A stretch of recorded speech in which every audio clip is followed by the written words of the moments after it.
बिस्मिल्लाहिर्रहमानिर्रहीम। अस्सलाम वालेकुम नाज़रीन इकराम, मैं हूं मखदूम शहाबुद्दीन और आप देख रहे हैं मेरा फेसबुक और यूट्यूब चैनल।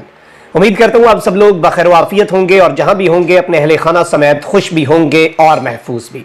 नाज़रीन इकराम, इस वक्त बहुत कुछ चल रहा है। एक जानिब तो इमरान खान के खिलाफ हर मुमकिन जो जहां जहां से इमरान खान को घेरा जा सकता है वहां से तो इमरान खान को घेरा जा रहा है, लेकिन जहां से इमरान खान को घेरा नहीं भी जा सकता वहां से भी कोशिशें की जा रही हैं। और जो इकदाम है इमरान खान साहब के खिलाफ, अब वो बहुत ज्यादा अगले लेवल पर जा चुके हैं और यूं लग रहा है कि वक्त का मुकाबला सख्त है। इमरान खान को अगर पकड़ा जाता है तो किसी एक केस में तो पकड़ा जाएगा, लेकिन उसके बाद का बंदोबस्त, यानी इतने केसेस बने हों, इतने मामलात इमरान खान के ऑलरेडी खराब हो चुके हों कि इमरान खान साहब जो है वो आसानी से बाहर ना आ सकें। इस सब के अंदर आज पाकिस्तान तहरीक इंसाफ जो है वो कहां पर खड़ी है? इलेक्शन से पहले पीटीआई पर पाबंदी और ये तमाम तर ऑप्शंस डिस्कस हो रहे हैं। आजम खान साहब जिन्होंने साइफर वाले मामले पर बहुत बड़ा सरप्राइज दिया, खामोशी से वो नैब के दफ्तर भी गए हैं। और आजम खान साहब जो है वो सिर्फ और सिर्फ साइफर के मामले पर तो अब बात नहीं, बल्कि मामला इससे भी बहुत ज्यादा आगे बढ़ने जा रहा है। इस हवाले से भी मेरे पास डिटेल्स हैं, जबकि आज बरोज जुम्मा जीएचक्यू ने एक बहुत बड़ा फैसला किया है और मौजूदा मुल्की सूरत हाल में हलचल मचा देने वाली खबर है। Army chief general Asim Munir की तरफ से कुछ बहुत बड़े फैसले लिए गए हैं और ये जो फैसले हैं मैं समझता हूं ये पाकिस्तान की मिलिट्री के लिए, पाकिस्तान के लिए बहुत ज्यादा अहमियत के हामिल है और इनमें एक बड़ा क्लियर मैसेज है, क्योंकि पिछले कुछ दिनों से बहुत सी बातें चल रही हैं। आपको पता है कि एक्सटेंशन जो है DGISI lieutenant general Nadeem Anjum जो है उनकी एक्सटेंशन की बात भी चल रही है। गवर्नमेंट ने ये दरखास्त जो है आर्मी चीफ से ऑलरेडी कर दी हुई है। सिर्फ यहां तक मामला नहीं है कि सिर्फ एक लेफ्टिनेंट जनरल की एक्सटेंशन, बल्कि एक और लेफ्टिनेंट जनरल जो कि गालिबन CGS हैं उनकी एक्सटेंशन के हवाले से भी सोशल मीडिया पर बहुत से रूमर्स चल रहे हैं। इस हवाले से भी मेरे पास कुछ डिटेल्स हैं, नई डेवलपमेंट्स हैं और आर्मी चीफ ने पूरा मंजरनामा जो है वही बदल के रख दिया है। नाज़रीन इकराम, एक जानिब तो इमरान खान साहब जो है उनके लिए मुश्किलात है, लेकिन कहीं ना कहीं जो बात है हक और सच बात जो है वो जुबान पे आ जाती है। सेशन जज है फरोख फरीद बलोच, इन्होंने 9 मई के वाकयात पर इमरान खान के खिलाफ बनाए जाने वाले वो मुकदमात जिन मुकदमात में GIT ने इमरान खान साहब को कसूरवार ठहरा दिया है, स्पेशल प्रोसिक्यूटर जिसने ये बात बताई अदालत के अंदर, उनकी नवाज शरीफ साहब जो हैं उनके साथ मुतद्दिद और लातादाद तस्वीर जो है वो भी सामने आ चुकी हुई हैं। और इस वक्त नाज़रीन इकराम जो सूरत हाल है, अगर हम उस सिचुएशन को समझने की कोशिश करें तो बल्कि ये जो एक फैसला आया है एडिशनल डिस्ट्रिक्ट एंड सेशन जज जो है इस्लामाबाद ईस्ट फरोख फरीद बलोच साहब, ये बड़ा इंटरेस्टिंग है और उन्होंने जो अल्फाज लिखे हैं मैं आपको पढ़ के सुना देता हूं। उन्हीं के अल्फाज हैं। It is a ridiculous way to implicate a person in a criminal case clearly reflects malafide and ulterior motive on the part of police and prosecution. यानी कि ये उनकी जो बदनीयती है और उनका जो एक कोई बहुत बड़ा मकसद है, मुज़हिका खेज और रिडिकुलस किस्म के ये इनके तरीके हैं इमरान खान साहब को इन केसेस के अंदर मुजरिम करार देने के और इमरान खान साहब को इस सब के अंदर। और ये हकीकतें हैं, ये कोई ऐसी बात तो नहीं है नाज़रीन इकराम कि आप कहें कि ये कोई जज साहब जो है उन्होंने इस तरह की बात कर दी। ये एक रियलिटी है, ये आप पाकिस्तान के बच्चे से पूछ लें इस वक्त इमरान खान साहब की मकबूलियत का क्या हाल है।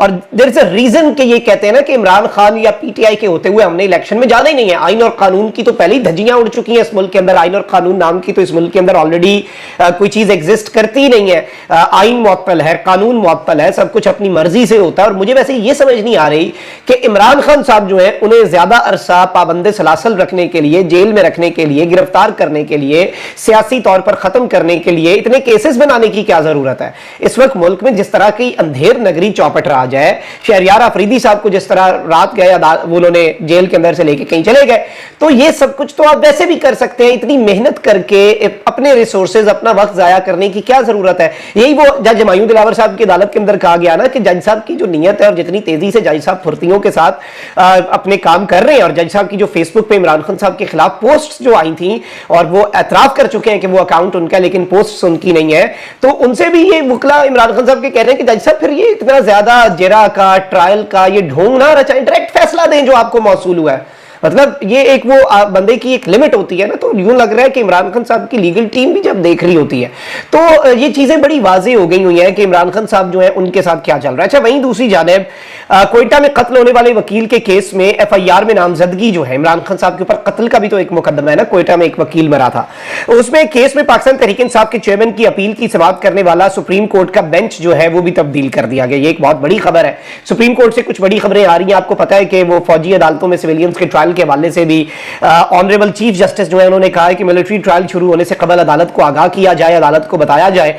लेकिन इसमें जो इंपॉर्टेंट चीज है नाज़रीन कराम वो यही है कि चीफ जस्टिस ने गैर मुअय्यना मुद्दत तक मुलतवी कर दी है। अगर चीफ जस्टिस ने फुल कोर्ट बनाने की इस्तदाद मुस्तरद की है तो चीफ जस्टिस ने सबके ऊपर स्टे ऑर्डर जो है वो देने की इस्तदाद भी दरखास्त गुजारान जो है, जो एप्लीकेंट्स हैं उनकी तरफ से ये दरखास्त भी मुस्तरद की है। तो आप यही एक्सपेक्ट कर सकते हैं कि एक बड़ा होम्योपैथिक किस्म का फैसला उस केस के अंदर आएगा। अब ये जो चीज़ है इसमें ये भी बहुत से लोग इसकी जो मैंने आपको पिछले ब्लॉग के अंदर पूरी समाअत का अहवाल आपके सामने रखा, बहुत से लोग कह रहे हैं कि चीफ जस्टिस साहब ने इमरान खान साहब को बांध के फौज के आगे डाल दिया। मतलब ये कुछ लोग इसका तज्जिया करने वाले इस तरह से करें, लेकिन अल्लाह खैर करेगा, इतने मामलात नहीं है। और आई डोंट थिंक कि मिलिट्री कोर्ट्स तक इमरान खान साहब की बात जाएगी और मिलिट्री कोर्ट्स जो है वो एक लास्ट रिजॉर्ट के तौर पे यूज हो सकती हैं। मिलिट्री कोर्ट्स का ऑप्शन इस्तेमाल करने वाले भी इस ऑप्शन का इस्तेमाल जो है वो कोई ज्यादा शौक से नहीं करना चाह रहे हैं। अच्छा, वही इमरान खान साहब के लिए ये भी बड़ी डिटेल है कि इमरान खान साहब का जो कोयटा में जज के ऊपर एक वकील के कत्ल केस वाला जो बेंच है वो तब्दील हुआ है और सुप्रीम कोर्ट के बेंच में जस्टिस मुसरत हिलाली की जगह जस्टिस मोहम्मद अली मजहर जो है उन्हें शामिल किया गया है। सुप्रीम कोर्ट ने 20 जुलाई की समाअत का तहरीरी हुक्मनामा जारी कर दिया है। 24 जुलाई को केस की समाअत जस्टिस याया अफरीदी की सरबराही में 3 रुकनी बेंच करेगा। सुप्रीम कोर्ट के बेंच में तीसरे जज जस्टिस मज़ाहिर नकवी होंगे, जबकि चेयरमैन पीटीआई को 24 जुलाई के रोज सुबह 10 बजे जाती हैसियत के अंदर तलब कर लिया गया, यानी सोमवार को खान साहब सुप्रीम कोर्ट ऑफ पाकिस्तान में भी पेश होने जा रहे हैं। अच्छा, अब एक तो ये सब कुछ हो रहा है, वहीं दूसरी जानिब मैं जीएचक्यू वाले मामलात पर आता हूं, लेकिन बाकी अपडेट्स बहुत ज्यादा इंपॉर्टेंट है। इमरान खान साहब के साबिक प्रिंसिपल सेक्रेटरी आजम खान जिनका 164 का बयान सामने आया और उसके बाद एक पूरा इमरान खान साहब के खिलाफ प्लॉट तैयार हो चुका है। अब यूं लग रहा है कि नैब के जो कवानीन के अंदर तरमीम हुई और नैब के मामलात तब्दील हुए और वो अभी भी आपको पता है ऑर्डिनेंस है और चेयरमैन नैब जो है वो वारंट गिरफ्तारी भी जारी कर सकते हैं। जिस्मानी रिमांड का वक्त बढ़ चुका है, सिर्फ खान साहब के लिए हुआ ये। इसमें जो बंदा वादा माफ गवाह बनता है उस बंदे के लिए भी कुछ मामलात हैं, क्योंकि आम हालात में वादा माफ गवाह को इतनी ईजिली माफी नहीं मिलती थी, अब उसके लिए भी हालात ठीक कर दे गए। इब्तदा में ये लग रहा था कि ये जो चीज है, ये जो एक नुक्ता है, ये मलिक रियाज साहब के लिए, उनके लिए भी होगा, लेकिन आजम खान साहब जो है वो पेश हो गए हैं जी नैब में। और साबिक वजीर आजम इमरान खान साहब के principal secretary Azam Khan 190 million pound case में नैब के सामने पेश हो गए हैं। कौमी एहतसाब ब्यूरो ने साबिक वजीर आजम के प्रिंसिपल सेक्रेटरी आजम खान को 20 जुलाई को नोटिस जारी किया था, जिसमें आज उन्हें 10 बजे नैब रावलपिंडी में पेश होने की हिदायत की गई थी। अचानक वो मंजर आम पर आए, कल उन्हें नोटिस जारी हुआ, आज उन्हें हाजिर होने का कह दिया गया। यहां पे जो इंटरेस्टिंग चीज है नाज़रीन कराम वो ये है कि शुरू में ये सिर्फ तस्वीर आई थी कि आजम खान साहब जो है उन्होंने मास्क पहना हुआ है और एक गाड़ी नैब के बाहर खड़ी है सिविक, और वो उस गाड़ी के अंदर बैठ रहे हैं। तो अपेरेंटली यही लग रहा था कि खान साहब के खिलाफ कुछ मामला चल रहे हैं, समथिंग इज कुकिंग। और Azam Khan 190 million pound case की तहकीकात के सिलसिले में तनहा नैब में पेश हुए, जहां उन्होंने नैब की मुश्तरका तहकीकाती टीम के सामने बयान रिकॉर्ड कराया और टीम के सवालों के जवाब दिए। ज़राए के मुताबिक आजम खान ने अपने बयान में 190 मिलियन पाउंड से मुतल्लिक पहले से मौजूद दस्तावेजात की तस्दीक की और बताया कि पैसे जो है वो किस तरह से अदा किए गए। ज़राए के मुताबिक आजम खान ने तस्दीक की कि जो रकम पाकिस्तान के अकाउंट में आई उन सारे मामलात में वो यानी शाहिद हैं, यानी चश्मदीद गवाह हैं। उन्होंने बहुत चीजों को देखा है, इमरान खान भी इस हवाले से हिदायत देते रहे। ज़राए के मुताबिक आजम खान ने मजीद बताया कि इस हवाले से काबीना इजलास के लिए जो समरी तैयार हुई, जिसकी मंजूरी काबीना ने दी, उसकी तैयारी में शहजाद अकबर का बुनियादी किरदार था। समरी पेश करने से पहले भी एक मीटिंग हुई जो इमरान खान के साथ हुई, उसमें शहजाद अकबर साहब जो है वो भी मौजूद थे। ज़राए ने बताया कि आजम खान ने नैब के सामने काबीना इजलास के हवाले से पूछे जाने वाले सवालों के जवाब दिए और समरी के हवाले से मीटिंग्स का अहवाल भी नैब की टीम के सामने रख दिया। ज़राए के मुताबिक 190 मिलियन पाउंड केस में आजम खान ने इमरान खान के दावों के बरक्स बयान दिया है। This is very important. अभी तक जो मेरे पास खबर पहुंची है वो ये है कि इमरान खान साहब के जो क्लेम्स हैं उनके बरक्स बेसिकली इन साहब ने बयान दिया और बताया कि किस किस मौके पर इमरान खान साहब ने उन्हें किस किस तरह की हिदायत जारी की, जबकि शहजाद अकबर भी रकम के हवाले से मुशावरत करते रहे। इस हवाले से काबीना में समरी पेश करने का फैसला साबिक वजीर आजम पाकिस्तान इमरान खान साहब जो हैं उनकी मंजूरी से हुआ है। तो आप समझ जाएं जीआईटी जो है 9 मई के वाकयात के अंदर खान साहब को कसूरवार ठहरा चुकी है। तोशाखाना वाले मामले के अंदर जज साहब बहुत ज्यादा फुर्ती दिखा रहे हैं, मतलब दिनों के अंदर ये मामला होना है। अच्छा, उसके साथ ही साथ आजम खान साहब ने साइफर वाले मामले के अंदर भी मक्कू ठप दिया। 24 को शाह महमूद कुरैशी और असद उमर भी कुछ ना कुछ वहां पे बता के ही आएंगे। अच्छा, या इनमें से कोई एक तो कुछ ना कुछ बता के आएगा। उसके अलावा आप देखें कि ये नैब वाला भी 190 मिलियन पाउंड वाला केस भी जो है, इसका भी मकू जो है वो तकरीबन ठप दिया गया। तो सारे केसेस जो बनाए गए थे वो तकरीबन ऑलमोस्ट जो है वो मुकम्मल हो चुके हैं। और जिस तरह से 9 मई के वाकयात की जीआईटी ने भी कह दिया कि इमरान खान साहब कसूरवार है, इमरान खान साहब इसी के अंदर मुजरिम है, हमें तहकीकात से ये लगता है, और इमरान खान साहब जो है वो कसूरवार पाए गए हैं। तो ये सारी चीजें क्या है, किस तरफ को जा रही हैं, ये सबको समझ आ रही है। और जो जिसे कहते हैं ना कि नेड़े तकरीबन लगी पड़ी है ये सारी की सारी सिचुएशन। अच्छा, वहीं दूसरी जाने पाकिस्तान की मिलिट्री जो है उसके हवाले से आपको पता है कि बहुत सी चीजें सामने आ रही हैं, बहुत सी प्रमोशंस और बहुत से मामलात होते हैं। कोर कमांडर कॉन्फ्रेंस भी हुई, उसका ऐलामिया भी आया। अब एक तो जो प्रोपेगेंडा किया जा रहा है, जो कि आई डोंट थिंक कि किया जाना चाहिए, वो ओटीएस और पीएमए वाला प्रोपेगेंडा है जो कि काबिल मजम्मत है। पीएमए जो है वो लॉन्ग कोर्स वाले अफसरान होते हैं। Army chief general Asim Munir साहब जो एक स्पेशल प्रोग्राम था ऑफिसर्स की ट्रेनिंग का, ओटीएस, उसके जरिए आए थे। और इस वक्त इस तरह की बात है, लेकिन ऑल्दो मिलिट्री जो है उसके अंदर हमारी डिसिप्लिन जो है वही हमारी मिलिट्री की सबसे बड़ी ताकत है। ओटीएस और ये इस तरह की चीजें करना कि और ये मामला जो है इस तरह के सोशल मीडिया पे चल रहे हैं, अलबत्ता ऐसा कुछ है नहीं।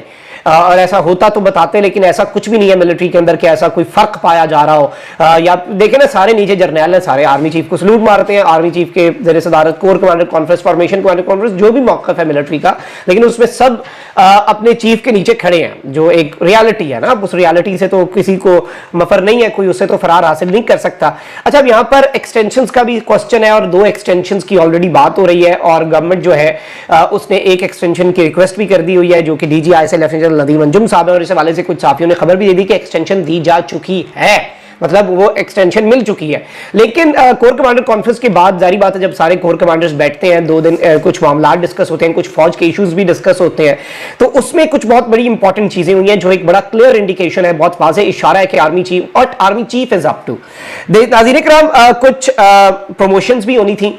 और वैसे तो फौज के अंदर आपको पता होना चाहिए कि आर्मी चीफ जो है वो ऑल इन ऑल होता है। बाजवा साहब जाते जाते कुछ मेजर जनरल्स को लेफ्टिनेंट जनरल बना के चले गए थे, although he was due, retirement was due, he was about to retire. और ये टेक्निकली हक जो है जनरल आसिम मुनीर साहब का था, वो अपना आके टीम बनाते, लेकिन वो आर्मी चीफ कुछ भी कर सकता है, और आर्मी चीफ के पास बहुत ज्यादा एब्सोल्यूट पावर होती है। अब आर्मी चीफ जो है, जारी बात है, हर शख्स की एक अपनी टीम भी होती है, उनके बड़े अपने पसंदीदा ऑफिसर्स भी होते हैं। तो एक ऑफिसर है जो कि आर्मी चीफ के बड़े चहीते, और उनके साथ आर्मी चीफ का बड़ा अच्छा वर्किंग का जो एक सिस्टम है वो था और है। और उन्होंने प्रमोट होना था ब्रिगेडियर से मेजर जनरल तक, और तकरीबन आप कह लें कि 1-2 पॉइंट्स वो नीचे थे, यानी आराम से वो ऊपर लाए जा सकते थे। वो 73-74 पे आ रहे थे, 70 तक आप समझ लें कि मामला था।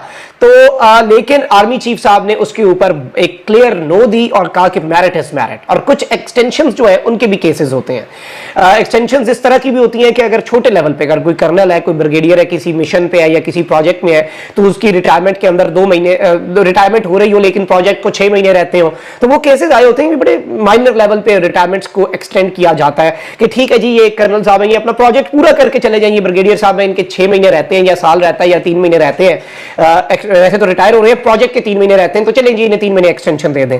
तो इन सब के ऊपर भी आर्मी चीफ ने एक वाज़ेह नो कही है कि अब सिर्फ मेरिट चलेगा।